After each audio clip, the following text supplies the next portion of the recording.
2014 political dynamic leads to the fact that this week there was important Republican primaries, primarily in the state of North Carolina, where Tom Tillis, the favorite of the establishment, won easily. And this is part of a pattern, Jonathan, in many states where after 2 cycles in a row, Republicans have lost a number of Senate races because they nominated far-right candidates who could not win statewide.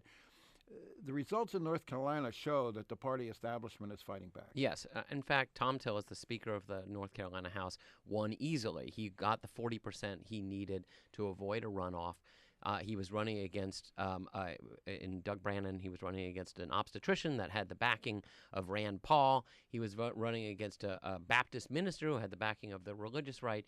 But Tom Tillis had the backing of the Chamber of Commerce and the Republican establishment, and he won easily. And I think you're going to see this everywhere. Mitch McConnell, at one time, there was some notion that this Tea Party candidate, Matt Bevin, was going to present some kind of challenge to him. It's really faded. There's really only one race in which the Tea Party challenger really has a shot, and that's down in Mississippi. Against Thad Cochran. But really, that's kind of the exception that proves the rule. This is the year when the Tea Party goes on the run. But, Juliet, they still exert a lot of influence on Capitol Hill.